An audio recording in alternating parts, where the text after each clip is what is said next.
শ্রদ্ধেয় শ্রী শ্রী ঠাকুরের কর্মীবৃন্দ, ইষ্টপ্রাণ দাদারা এবং ইষ্টপ্রাণা মায়েরা,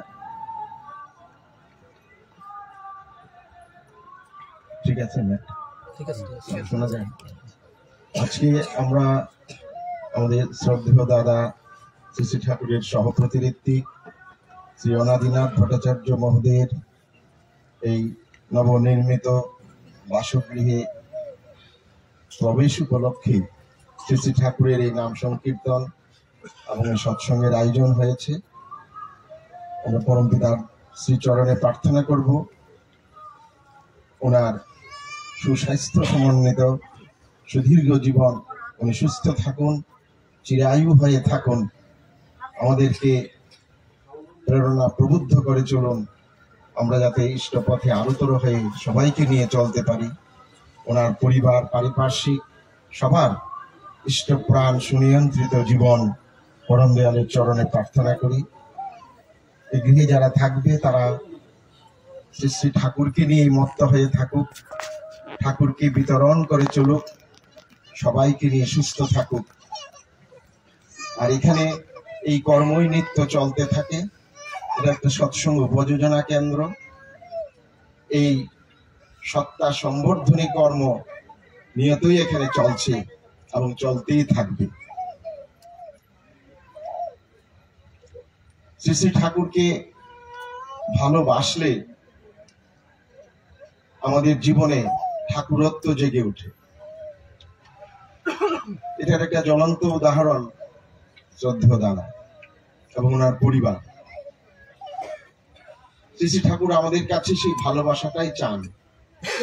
তিনি আমরা তাকে ভালোবাসি, তার প্রীতির জন্য, তার তুষ্টির জন্য, তার আনন্দের জন্য আমরা সবকিছু করি, এটাই তিনি চান। তখন তার বুকটা ভরে ওঠে আনন্দে, কারণ আমরা সবাই তার সন্তান।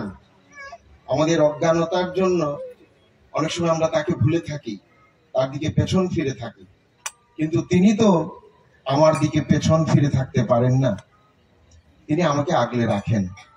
আমরা যারা তার দীক্ষায় দীক্ষিত, যারা দীক্ষিত হয়নি, সবাই তারই সন্তান। তিনি সবারই দুঃখ দূর করতে এসেছেন। যারা তাকে ভালোবাসে, যারা তাকে ভালোবাসে না, প্রত্যেকেরই পিতা তিনি। তাই তিনি পরম পিতা, তিনি সবার পিতা। শ্রী শ্রী ঠাকুর একবার সে 1950 দশকের কথা, নববর্ষের সময় উৎসব হয়েছে, প্রচুর লোক হয়েছে, হাজার হাজার লোক দেওঘরে। সেই উৎসবের সমাপ্তির দিনে অনেক রাতে ঠাকুরেরই এক ভক্ত চুনিলাল চৌধুরী দা, উনি সব কাজ সেরে বাড়িতে যাবেন। যাওয়ার সময় ভাবছেন একটু ঠাকুর ঘরের চারপাশটা একটু দেখে যায়। তখন 12টারও অনেক অতিক্রান্ত হয়ে গেছে। তিনি ঠাকুর ঘরের দিকে যাচ্ছেন, কিন্তু যেতে পারছেন না। এত লোক রাস্তায় শুয়ে পড়েছে, বাচ্চা কাচ্চা নিয়ে। এই গরমের দিনে বারান্দায়, রাস্তায় পা ফেলার জায়গা নেই। তিনি অতীব কষ্টে ভাবছেন ঠাকুর ঘরটা একটু প্রদক্ষিণ করে যায়। কষ্টে আস্তে আস্তে তিনি গেলেন ঠাকুর ঘরের কাছে। গিয়ে দেখেন যে আলো জ্বলছে ঘরে। তিনি আরেকটু কাছে গিয়ে দেখেন ঘরের দরজা খোলা। আরেকটু এগিয়ে গিয়ে দেখলেন শ্রী শ্রী ঠাকুর সামনেই একটা বেঞ্চের উপর বসে আছেন, আর একজন সেবক সেবিকারা পাখা দিয়ে বাতাস করছে। তিনি কাছে যেতেই ঠাকুর ডাকলেন, এই চুনি আয় এদিকে। কাছে গেলেন, যে চুনিদা ঠাকুরকে বলছেন, এত রাত হয়ে গেছে, আপনি বিশ্রাম না করে বাইরে বসে আছেন কেন? তখন ঠাকুর বলছেন, এই চুনি দেখ, আমি খাওয়ার পর, ভোগের পর বিশ্রামে গেছিলাম, কিন্তু আমি বিশ্রাম করতে পারিনি। আনন্দে আমার ঘুম আসছে না, আমি বাইরে এসে বসেছি। কিসে আনন্দ জানিস? দেখ, আমার এই ছাওয়াল পাওয়ালরা আমাকে এত ভালোবাসে, এরা এত কষ্ট করে বাচ্চা কাচ্চা নিয়ে, স্ত্রী পুত্র নিয়ে আমার কাছে এসেছে, সারাদিন আনন্দ ফুর্তি করেছে, এখন ক্লান্ত হয়ে এই রাস্তার মধ্যে ধুলায় গোড়াগুড়ি খেয়ে সবাই কি নিশ্চিন্তে ঘুমিয়ে আছে। আমাকে ওরা কত ভালোবাসে, তাই দেখে আনন্দে আমার নাচতে ইচ্ছে করছে। আমি এদেরকে দেখছি আর আনন্দে আমি পুলকিত হয়ে যাচ্ছি। তুই এসছিস, তোর কাছে আমার কথাটা বললাম। চুনিদার ঠাকুরের এই আনন্দ বিগলিত অবস্থা দেখে তার চোখ দিয়ে আনন্দাশ্রু বইতে শুরু করেছে। হে দয়াল, হে পরম পিতা, তুমিও কত ভালোবাসো এদের। ঠাকুর আবার বলছেন, দেখ এরা আমাকে এত ভালোবাসে, যেখানে সেখানে যেমন তোর অবস্থায় আছে সেখানেই তারা শুয়ে পড়েছে, কি নিশ্চিন্তে ঘুমাচ্ছে। জানিস চুনি, আমাকে যারা ভালোবাসে মন করে, নিজের সুখ সুবিধার কথা চিন্তা করে না, সবকিছু ভুলে একমাত্র আমার প্রীতির জন্য আমার কাছে আসে, আমার কথা শুনে আমার কাজ করে, নিজের মান গরিমা অহংকার বিদ্যা বুদ্ধি পাণ্ডিত্য সবকিছু বিসর্জন দিয়ে একমাত্র আমার খুশির জন্য এই দুঃখ কষ্ট সইতে পারে যে সে আমার মানুষ। তাদের দেখলে, তাদের কথা শুনলে, তাদের সঙ্গ পেলে আমার আনন্দে মন নেচে ওঠে। এটা হচ্ছে ঠাকুরের ভালোবাসা।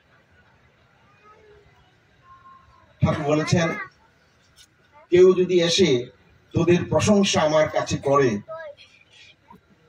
তোদের গুণের কথা আমার কাছে বলে, তোদের ভালোবাসার কথা প্রেমের কথা আমার কাছে এসে বলে, আমি মনে করি পরোক্ষে এটা আমারই কথা বলা হচ্ছে, আর তাই শুনে আমার বুকটা ভরে যায়। তোরা যদি এমন ভাবে পরম পিতার কাজ করিস, পরম পিতার কথা বলিস, মানুষ তোদেরকে ভালো না বেসেই পারবে না। আর মানুষ যত তোদেরকে ভালোবাসবে, তোরাও তত পরম পিতাকে বিলিয়ে বেড়াতে পারবি। তোদের শরীরের প্রতিটি রুম কোপ দিয়ে ঈশ্বরীয় প্রেরণা অমৃত স্রোতা প্রবাহের মতো বইতে থাকবে। তোদেরকে যারা দেখবে, তোদের সঙ্গ যারা করবে, তাদের সত্তা সম্বর্ধনী চলনায় চলতে প্রেরণা পাবে। তারা নিয়ত পরম পিতার সঙ্গে যুক্ত হওয়ার সহজ পথ পাবে। ঠাকুর এমন করে বলেছেন, আমরা আমাদের জীবন দিয়ে তাকে ভালোবাসা, কোনো মান গরিমা অহংকারের কথা না, তাকে প্রতিষ্ঠা করতে আমরা এসেছি। শ্রেয়কে মেনে, শ্রেষ্ঠকে মেনে, যারা অগ্রজ আছেন তাদেরকে মেনে। শ্রী ঠাকুর বলেছেন, ঋত্বিকানুবর্তী অনুচলন। সৎসঙ্গীদের যদি ঋত্বিকা অনুবর্তী অনুচলন না থাকে, তারা অগ্রগতির পথ থেমে যায়। কারণ আমার দাদার কাছ থেকেই শোনা, তিনি একদিন বলেছিলেন, আমাদের এই চোখ দূর দূরান্তের অনেক কিছু দেখতে পায়, অনেক দূরের কোটি কোটি মাইল দূরে গ্রহ নক্ষত্র দেখে, সূর্য চন্দ্র দেখে, কিন্তু এই চোখের মধ্যে যদি কিছু পড়ে তখন এই চোখ দেখতে পায় না। তাই এই চোখ দিয়ে কিন্তু আমি নিজেকে দেখতে পাই না। আমার মন বুদ্ধি বিবেক জ্ঞান পাণ্ডিত্য দিয়েও আমি আমার নিজেকে দেখতে পাই না, বুঝতে পারি না। তার জন্য প্রয়োজন আরেকটা চোখে, যে চোখটা সবসময় তার ধ্যান করে, তার কথা চিন্তা করে, তার কাজ করে। তাই ঠাকুর বলছেন, ঋত্বিকা অনুবর্তী অনুচলন। এবং সেই ঋত্বিক কে? সেই ঋত্বিক হচ্ছেন ঠাকুর, ঋত্বিক হচ্ছেন আচার্যদের। তার যে কর্মী, তারা কেউ প্রতিঋত্বিক, কেউ সহপ্রতিঋত্বিক, কেউ অধ্যর্য, কেউ যাজক।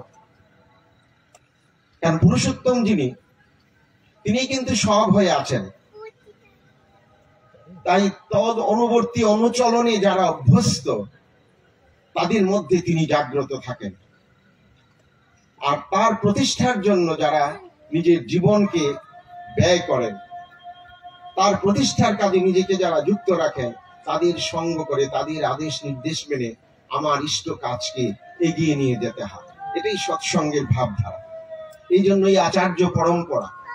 আমি যাতে বাস্তবভাবে আমার নিজেকে নিয়ন্ত্রণ করতে পারি, এই জন্য লিভিং আইডিয়াল আচার্যকে মেনে চলতে হয়। এই হচ্ছে সৎসঙ্গের ধারা।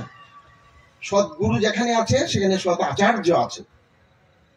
এই সৎগুরুর সঙ্গ করা এবং সৎ আচার্যের নির্দেশ মেনে চলার মধ্যে একটা মানুষ সুনিয়ন্ত্রিত হয়, একটা সুন্দর নিখুঁত মানুষ হয়। আমরা সৎসঙ্গ করি এই প্রেরণা লাভ করার জন্য, এই প্রেরণা নিয়ে যাওয়ার জন্য। প্রতিটি সৎসঙ্গে তার সেই কথাই বলা হয়, যাতে আমার মধ্যে সেই ইষ্ট প্রেরণা এবং আচার্য অনুসরণের প্রেরণা জাগ্রত হয়। তখন তার ইচ্ছাগুলো আমার মধ্যে স্বাভাবিকভাবে মূর্ত হয়ে ওঠে। আমার অজান্তে আমার মধ্যে ঠাকুরত্ব জেগে ওঠে। আমাকে কেউ পেলে ঠাকুরের ছোঁয়া পায়, ঠাকুরের প্রেমের স্পর্শ পায়, ঠাকুরের মধুর সঙ্গের অনুভূতি লাভ করে। তাই সৎসঙ্গে স্বর্গবাস। সৎসঙ্গটা কোথায়? সৎসঙ্গীদের মিলন ক্ষেত্র হচ্ছে সৎসঙ্গ। আর সৎসঙ্গী কারা? সতে যুক্ত হয়ে তদ গতি সম্পন্ন যে, সে হচ্ছে সৎসঙ্গী। আর তাদের মিলন ক্ষেত্র হচ্ছে সৎসঙ্গ।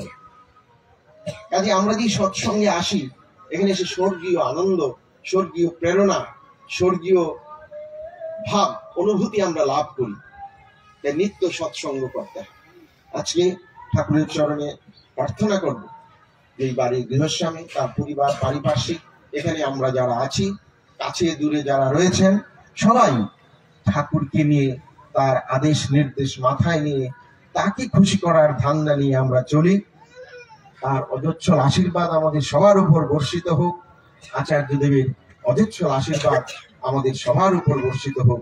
আমরা সবাই তার মনের মানুষটি হয়ে তার চরণে নিবেদিত থাকি। জয় গুরু, সবার মঙ্গল।